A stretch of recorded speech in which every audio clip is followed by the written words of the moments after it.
Good afternoon. That is not my topic. I got an email from Paul middle of last week saying, "Can you speak?" So we put this together very quickly. Let's see. So this is really my talk. Is we are supporting the Future G office on the DoW use cases for OCUDU, and so if anybody knows, to be able to get releases of information from DoW. So this is a very stripped down presentation. It doesn't have a lot of detail, but it has a lot of information on what we are doing in those areas. So first thing we'll talk about is use cases, and then what we're doing in applications. And then one of the big things in the DoD is how do we transition what we're doing here on the research side into actual systems that get deployed with the operational units. So original name, let's see, apparently the graphics not in here. So the original name for this program was OCUDU Management. That's in the process of being changed. If you remember back to the presentation this morning, that was Dr. Weiss's presentation, there was a little graphic that had OCUDU Linux Foundation dotted line and then all the stuff underneath on the DoW parts to it, so 5G.mil and all the developments going on there. So that's really what we're focused on, is the stuff below that dotted line from that presentation. So we're currently under the 6.2 portfolio in Future G, which is applied research that Dr. Weiss is the head of. We'll be transitioning at some point, as I've been told, to the 6.4 side of Future G, which is more in the component development prototype. So moving from applied research into actually deploying prototype systems and evaluating performance levels and those types of things. We're also working, because of our long history in assisting in developing the partnerships across the services, government organization, so we can develop what are the use cases that the DoD or the DoW has right now, especially from the service groups, what program requirements and what are those transition opportunities. The other thing that we're also focused on is how do we get to other organizations to do large-scale demonstrations. So build these systems, get them out, test them, evaluate them, understand how they will work in a DoW use case.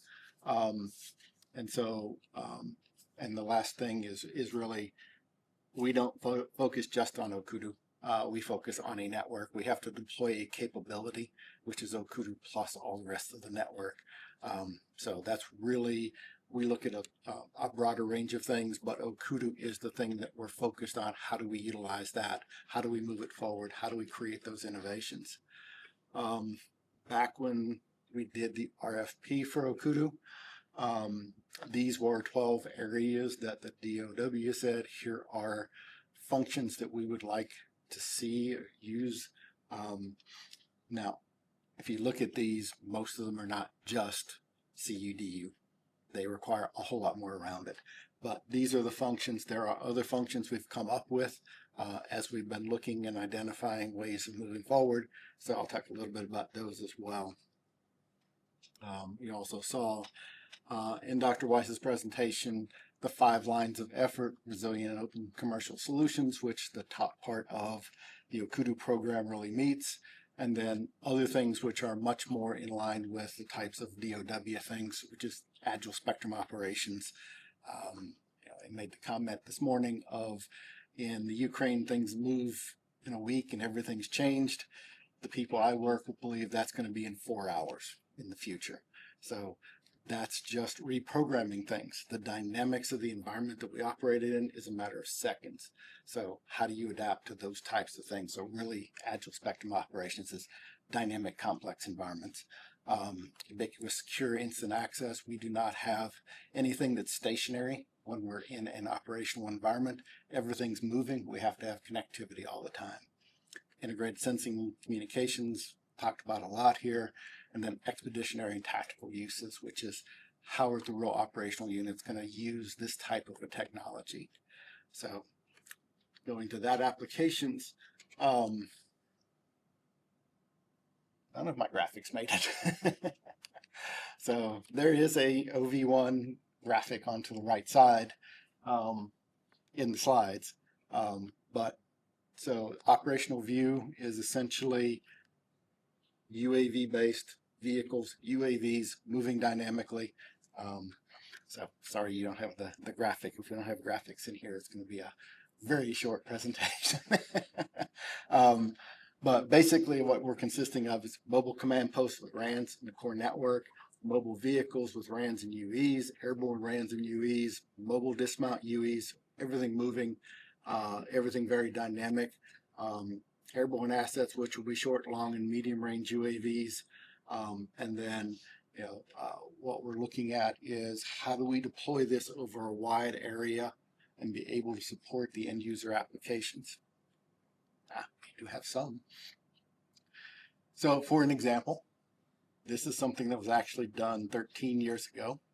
So to give an idea that things can be done, this is a mobile 4G network that is a tactical vehicle that had a 4G base station, eNodeB integrated into it to give position map, video, threat data to dismount personnel using ATAK, which is Android Tactical Assault, Team Awareness Kit. They keep changing the name on me. So basically standard cell phones out there and having the ability to send all this information out to the handheld devices on the dismount soldiers. So we took all the weapon systems, sensors, etc., integrated them in there, was able to push out to the dismounts, everything with video feeds, maps, PLI data, threat notifications, etc., that they had with them. We also had it so that if they rolled multiple vehicles up, they would share data between them and be able to pass that information to any dismounts. We also had an operational clearance for secret level data. NSA, CFSC. We were the second program ever to get CSFC certification and the first one ever deployed. So this system actually went into operational capability in 2012. So you can do this, you can put it out there. Lots of other things we did in terms of Transec, anti-JAN capabilities, etc., etc. I can't talk about here, but those were all integrated into these systems as well and operated with excellent performance. I don't know if the video is not playing, but the video is basically one of our test events with actually having an RPG fired at the vehicle and being able to detect the RPG and get that out to the handheld dismount personnel. Yes.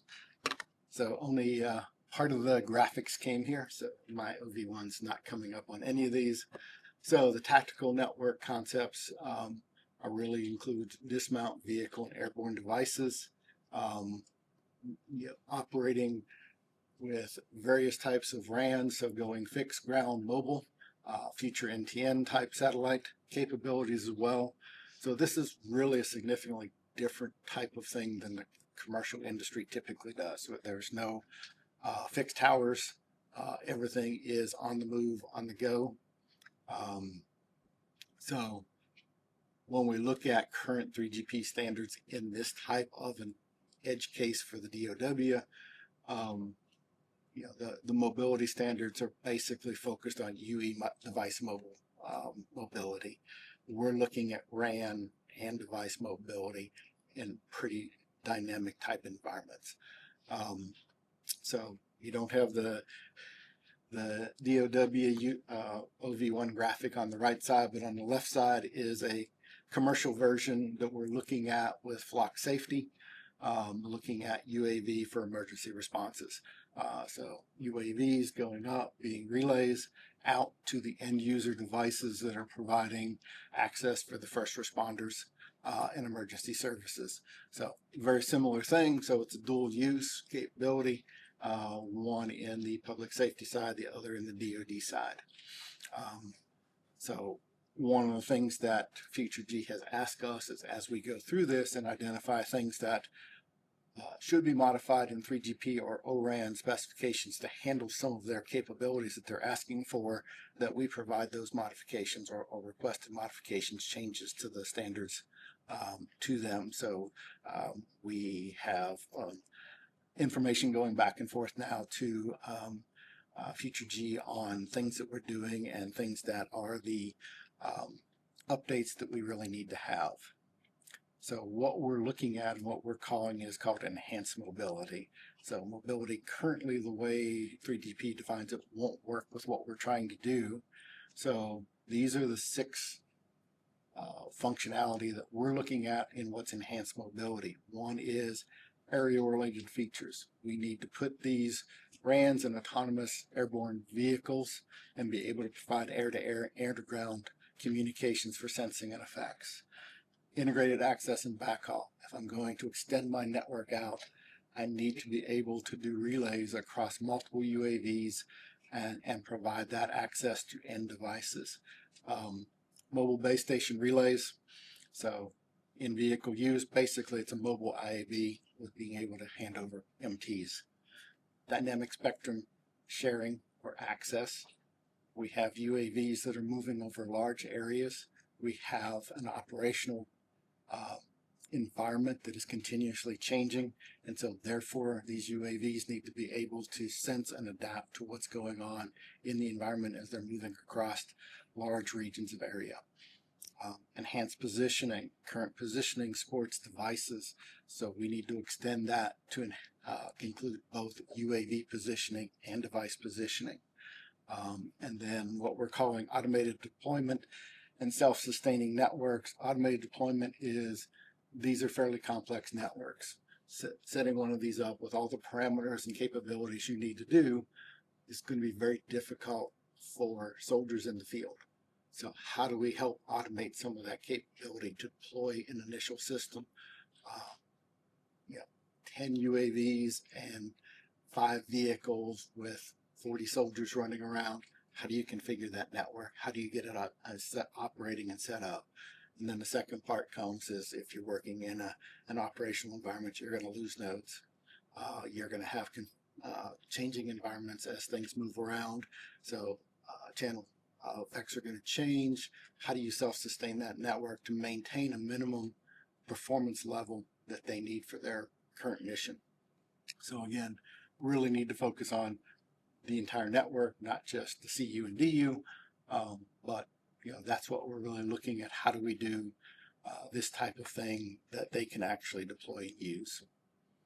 So not having the OV1, but essentially when we look at this, we're not looking at solving the world problem. So for example, if we take dynamic spectrum access, we're not trying to solve dynamic spectrum access for an urban environment for all the different cases. We are looking at the individual mission case that we have. What does it require? So if I have UAVs flying over, traversing a large area, they have to operate within the different spectrum operations of the host country. They have to work with coalition partners. They need to work with or against an adversary. So that's the focus, is these UAVs moving. How do they sense and adapt what they're doing to the environment that they're operating in? And really what we're focused on is saying, okay, we have key metrics that we're trying to have for user performance. So if we have a sensor that needs throughput of so much when we're operating, can we maintain that? So maintaining that minimum throughput in order to achieve that mission is really what we're focused on. So each of those parts, so area-related features. So not a whole lot of standards out there for UAVs. Here's some requirements that are in TS 122. Basically, UNXBs provide enhanced, more flexible radio coverage, very generic, suitable means of control of the UXB, shall minimize power consumption in order to keep energy levels down in terms of draining batteries.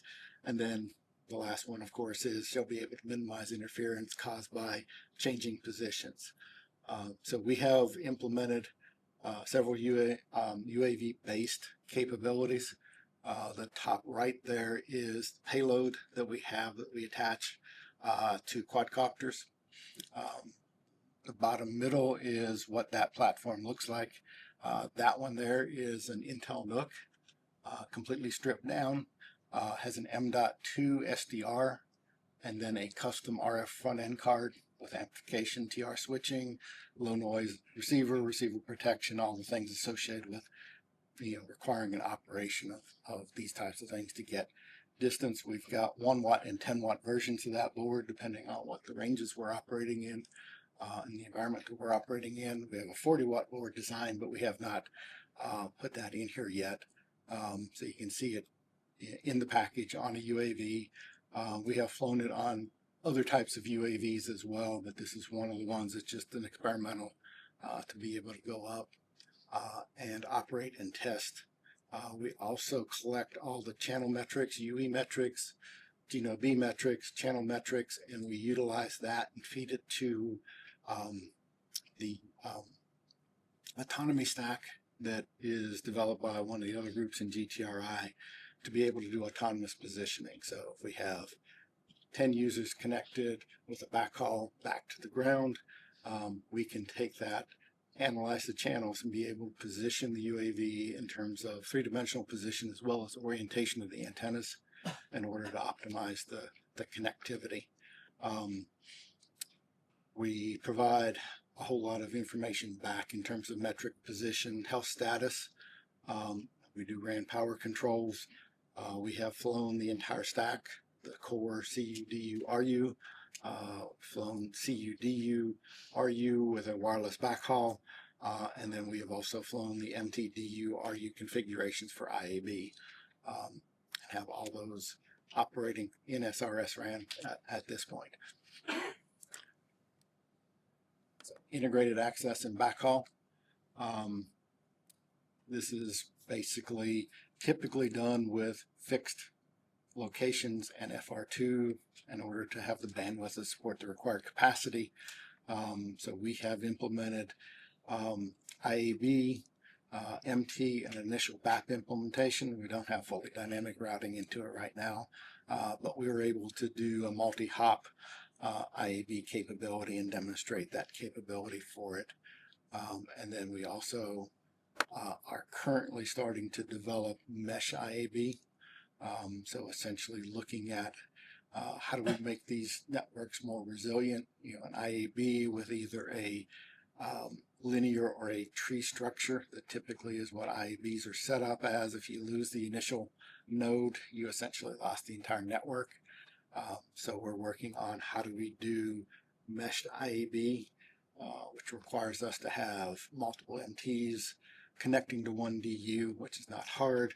One MT to multiple DUs, that's taking a lot more work. MT handover, which we also have, and then a mesh BAP routing protocol, which is the most demanding part of it, is understanding where the routing can be, who's connected to where, being able to push those connections. So that's in process. It's going to be a while before that one's done, but we're working on that right now. Mobile base station relays for vehicle use. So we have flown IAB, so mobile IAB, to provide connectivity to users at a distance. We support UAV, DOE handovers between mobile base stations and fixed infrastructure. So we do not, though, provide any UE mobility support between other networks. So we can't hand over to a fixed infrastructure GNOB. We can hand over to other parts of the private network that we have, but we can't hand over to anything outside the private network. So dynamic spectrum sharing is in process right now. So we're working on the ability for an individual UAV to sense and adapt its operation. And then we're also working on more of the control and management so that multiple UAVs can share that information as they're operating in a given area. So we can have a better understanding of what's going on. So we're using the RIC, the XApps, the RApps. In order to do this right now, we are looking at bringing in DApps because we're going to have to do a lot faster control as we start getting into real environments. So right now we're just looking at what data can we collect, what's that data mean in these environments, what are the dynamics, what's the speed we can close the loop. All of those things are what we're experimenting with right now to understand where we need to go and how we need to change and implement this. We have integrated it as well with a spectrum sensing device. We actually developed one under the NSC Hill Air Force Base spectrum sharing program years back. So we're just pulling that out of mothballs and using that to add more data to the information that we have and what the environment's doing, so we can see how the network's performing, what it's detecting, and what really is out there for the spectrum. And so we're at the point where we have operational collecting data at this point, and then we'll start refining that based on the data that we start getting in. Enhancement. Oh, there that's the OV1 there, cut down a little so you actually can see it. Enhanced positioning. So everything's mobile in these types of things. There's headquarters, which are mobile command posts. So while they're set up, they very rapidly get picked up and moved. So command posts are mobile vehicles, UAVs, etc. So we have to understand what's the position of everything. And that's not in current specifications. The location management function right now, the core network manages the geographics of the user equipment, but not network nodes. So we're looking at how do we have to change that location management function in order to achieve everything we need to do with mobile base stations and the mobile users and where they are on this network. One of the things, if you saw the original OV1, is when we operate here, which is outside of OCUDU, but we have to operate with a hierarchy of cores. So a vehicle off on its own may have a core so it can operate, but then it may also be with a company headquarters, a brigade headquarters, or division headquarters, which also has cores. So how do we operate with a hierarchical distributed core network as well, which is something that nobody's looking at right now, but needs to be looked at for a DoW application. So what our focus is right now in enhanced positioning is in develop as extended position information, and doing that actually beyond just three-dimensional space. So things we're looking at is location, so latitude, longitude, elevation, attitude, motion, predicted path, understanding those types of things, antenna-related characteristics, line of bearing for antennas, beam patterns, those types of things has to be in here. Some sort of confidence factor to understand is the data good, and then various metadata for computational methods that we'll need, and then making sure everybody's on the same reference and coordinate system is going to be important as well. So those are all things we're looking at for enhanced positioning or enhance the location management function in 3GPP. And then, yeah, the automated deployment, self-sustaining. We haven't really started on this. We know we have to do it, but in a lot of cases, we need the ability to have the dynamic spectrum sharing, the position information, and all of those capabilities integrated together to be able to start doing this, especially in terms of self-sustaining. But again, automated deployment is looking at how do we create tool sets for the operational units and their comms group as part of that can set up one of these networks and actually get it to a level where it is initially operating. And so that may come in with some AI and other types of tools that we need to do. And how do we create this type of an understanding of where things are, inventory of the assets that they have, all those types of things. And then we have to look at, okay, once we're in a dynamic environment, in an adversarial environment where we may be jammed, we may kinetically lose links, etc.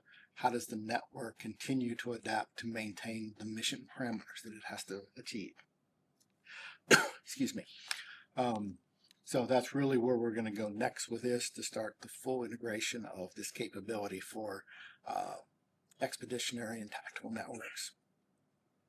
Now, the other part that we're working with Future G is, how does this get transitioned?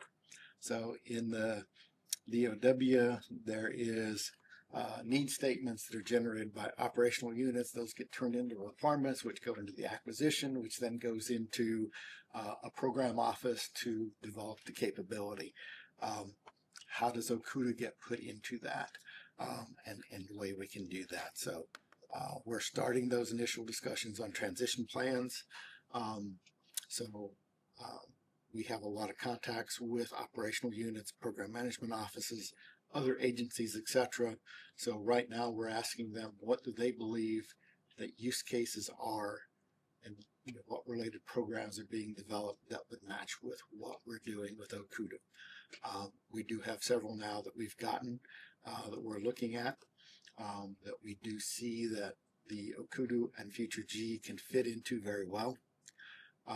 So the next part is moving from the applied research that we're currently doing into full-scale prototypes and experimentations, to be able to get out to experimentation events and actually start showing that the capabilities and performance of these networks in the real environments. Then one of the things we're doing is, right now, if you haven't paid attention or looked at, is the acquisition community in the Department of War is completely being redone. So the Secretary has sent out a set of memos, I think as of Friday, that were official, on how they're going to change acquisition. So part of this is now we have to engage with the acquisition community on how we can say, take OCUDU in its form and put that as a part of the acquisition process, to say you will use this. And we have to be careful, because the large defense contractors will do a lot of things like take the OCUDU, modify it, say it's proprietary. So when you do the next innovation in OCUDU and the end user says, hey, I want these new innovations put in, it's, oh, that's proprietary. That's going to cost $100 million to make this change. The acquisition community needs to get those types of requirements put into how they're going to do that purchase and development of that system. And so we're working with the acquisition community now to start looking at that. That's going to take a little while till they digest the current new changes that have come out, start implementing things, but we're starting those discussions to start. I was actually talking yesterday with someone who is a former acquisition person from the DoD. And then the other thing is looking at partner agreements of other people who are developing things, who want to pool money together to create large-scale capabilities for demonstration. We've got 2 or 3 right now, so we're hoping to have a demonstration for what's called Project Convergence Capstone in 27, March of 27. And that's an Army exercise, large-scale Army exercise, to be able to have something out there being demonstrated in order to have these operational units look and say, hey, yes, this is a capability we need, and start pushing those requirements forward. Some other things that we're doing, a little bit outside. So one of the things we're doing is developing an open radio unit. And we're basing this off of SDRs. I'm working with NAT Europe over in Germany. They've got some great SDRs. The one that's here, that's for ADRV 9009s, 200 megahertz instantaneous bandwidth, goes to 6 gig. So there's 4 of them. So there's 8 transmit, 8 receive channels. Each of those is integrated with a ZU11 EGMP SOC, and they plug into a 40 gig backplane. The other module that's in there is a 100 gig network interface. So what we're looking is putting this together as a test platform. There are 2 additional slots that I can put more SDRs in, so we can go to 24T, 24R with this. I've talked to Nat, and they said they give me a 7U chassis, which I can have as many channels as I want. So that's in the future, looking at massive MIMO and beam steerings and other types of things. But in a previous program, We developed the FPGA IP for both split 6 and split 7. And so NET Europe is developing an eCPRI interface firmware. We're expecting, or they promised it to us this month. So we'll have the initial beta version of that. So we're going to integrate our split 7 into the eCPRI, make a 7.2 split open source project out of it. And then we have our front end cards that we'll do. Like I said, we have one and 10 watts. We're building a 40-watt card. So we're hoping that we're going to have something early next year in terms of an initial 7.2A split radio, go 7.2B, and then 4x4 MIMO. Later after that, we're internally funding all of this, so it's not a project. So really, in part of what we're looked at is there are a number of things that could be in an RU metrics that could come out that would help in things that we're trying to do with spectrum sharing and access and those types of controls. So we want to be able to expose those metrics. We'll have multiple channels so we can add additional channels to do spectrum monitoring and other types of sensing. Gives us a platform to explore other front haul interfaces. As the DoW sometimes says, they want VITA 49.2 is their standard because that's something the military uses a lot. Enhanced an MTDU-RU radio, and we're planning on, NAT Europe has said we can release, they're going to release the code. We're going to release it as an open source project at some point. So hopefully we have the firmware for an open source RU out there in the open source community, wherever that may go. We haven't decided on anything yet, but that's one of the things we're hoping to do. I can't talk a lot about this program either, but we are being asked to develop a 5G SDR for 5G direct to satellite. This is for a telemetry system.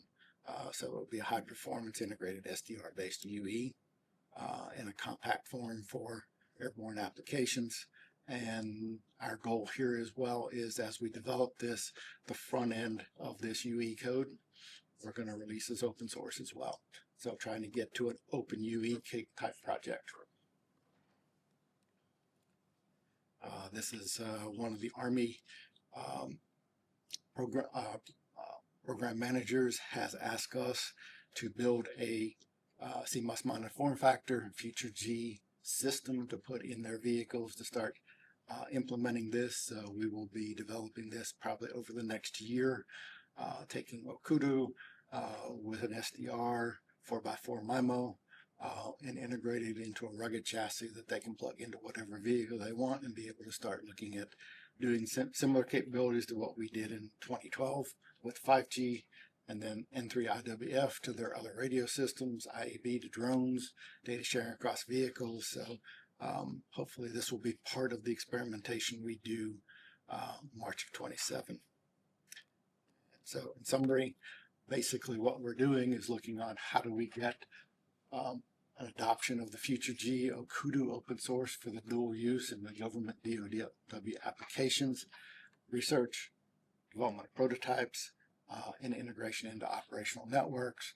And then the other part that we're doing is supporting the transition of OCUDU, being able to use this for rapid evolution, use the rapid evolution of commercial systems into the DoD systems to continue to push and increase their capabilities, get it into the acquisition programs, and get these new technologies out to the warfighters as fast as possible.